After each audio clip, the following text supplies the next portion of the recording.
Next question is all the way from Italy. I am like half Sicilian. The question comes from Italy, baby. That blows my mind.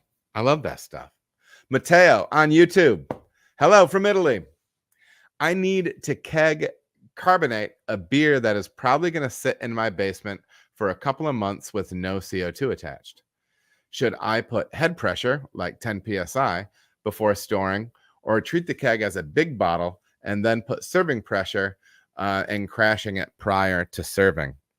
Yeah, I would go online and I would do a little bit of forum search for the amount of priming sugar that you would need for something like that, because you're essentially, you're talking about doing it like that. I think, especially if you're sitting on a beer in a situation like that, the nice thing about bottle conditioning or keg conditioning that beer is if you do have any oxygen pickup during that process, that re-fermentation that's going to occur to spark your natural carbonation in the keg is going to help scrub that oxygen. So you may actually be coming out with a beer that's more shelf stable because it does not have maybe the oxygen exposure it would have had otherwise.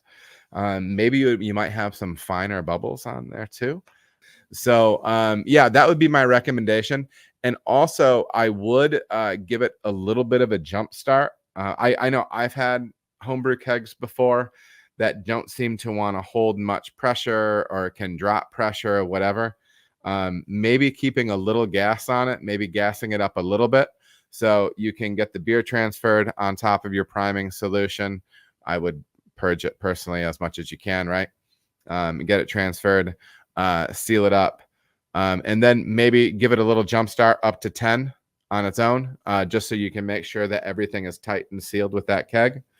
But run your calculations online with temperature that the beer is stored at, and that'll help you come to a good priming sugar approach with something like that. So I appreciate the question, Matteo. Let me know how it turns out.